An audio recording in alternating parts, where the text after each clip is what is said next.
In Revelations 13, 1-10, the first beast rose out of the ocean and was given authority by the power of the dragon. It is described as having features of a leopard, a lion, and a bear. Count Dracula first appeared in Bram Stoker's Dracula. The enigmatic Count is believed to be based off of Vlad Tepes, son of the dragon, known as Vlad the Impaler, because of their illustrious bloodlust and compounding similarities. Vlad earned his nickname due to his propensity for impaling his enemies and leaving them dotted around as a warning to other would-be opponents.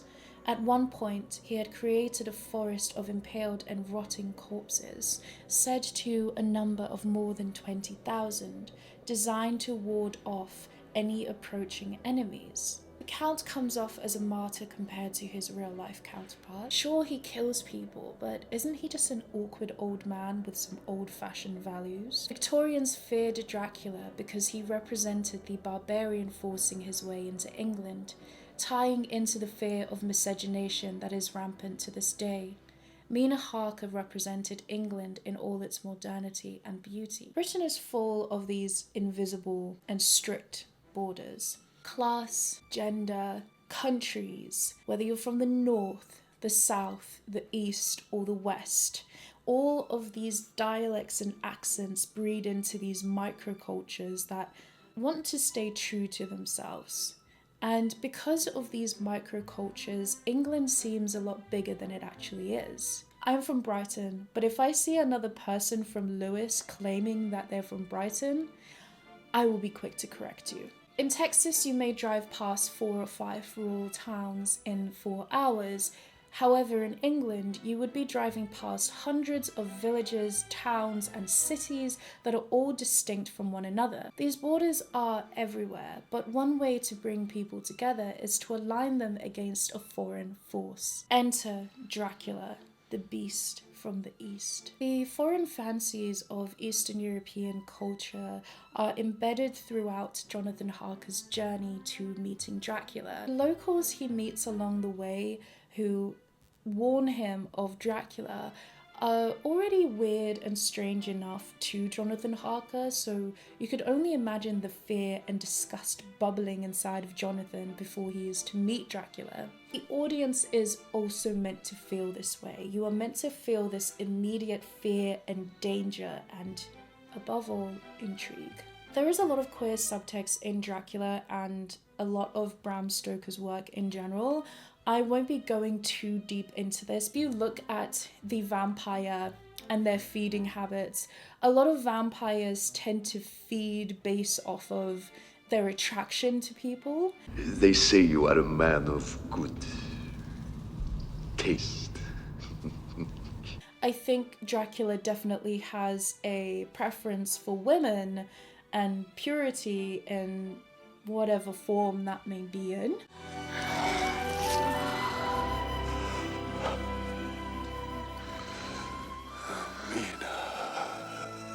Drink and join me in eternal life.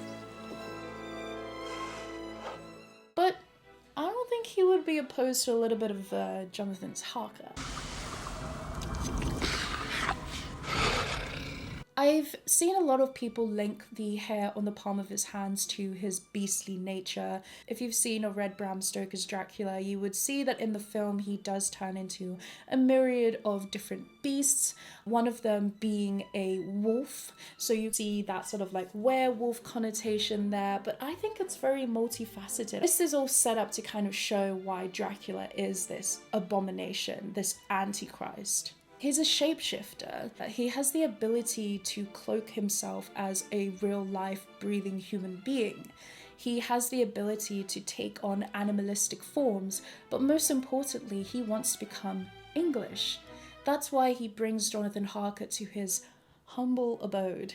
He wants to not learn English, but to become an Englishman, to think like an Englishman, to walk like an Englishman, and most importantly, to pluck an English rose.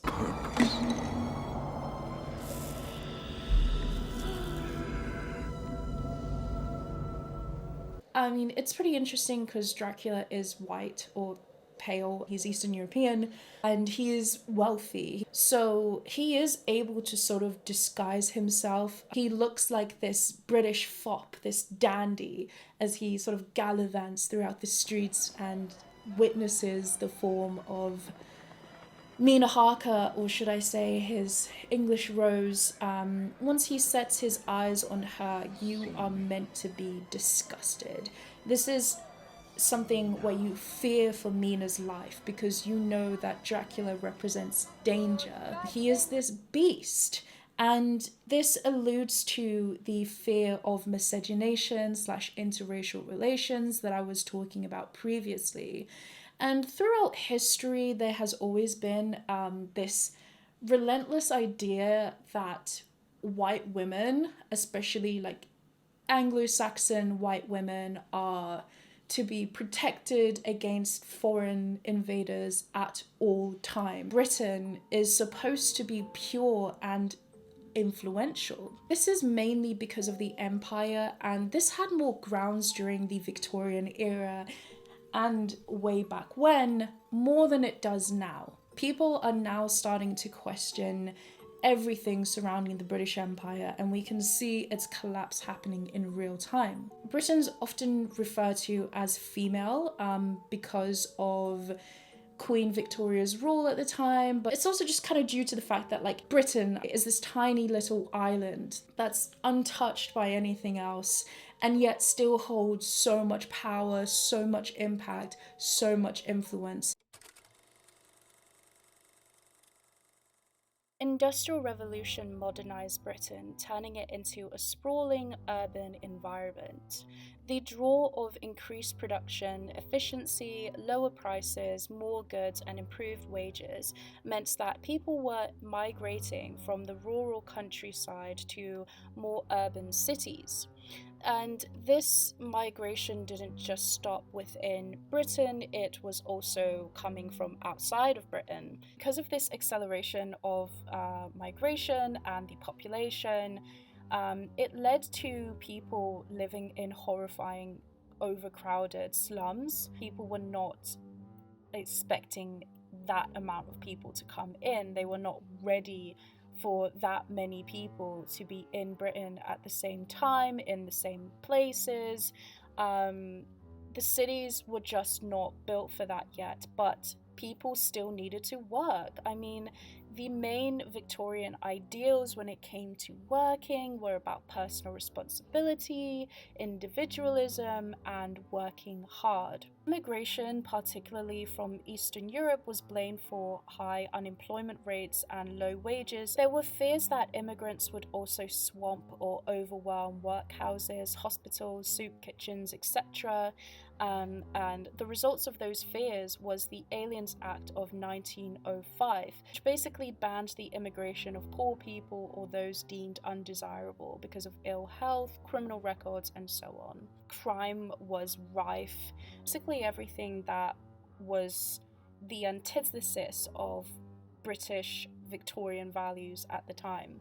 Now, this wasn't because immigrants were coming in, it's because this is what happens when people are in dire situations. It has nothing to do with class, creed, etc. But British people at the time and now did blame it on foreigners because they did not understand what was happening. They couldn't look up and realize that actually this has more to do with the government and their failures than it does on immigrants who are just coming here to work and build a better life for themselves.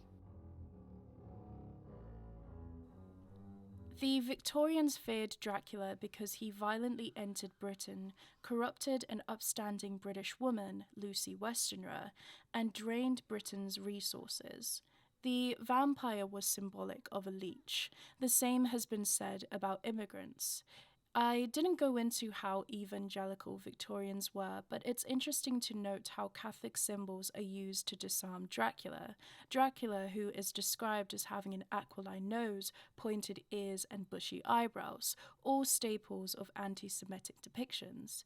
The Jewish community was heavily scapegoated then, and now we see the same scapegoating happening to migrants. Neither really went away, but the vampire has evolved into another thing entirely. I wonder how Nosferatu will play out. What will it have to say about the vampire and who holds the power in society? Remember, vampires convene around power. Thank you so much for watching. I just couldn't believe how many people had seen the last video that I had done.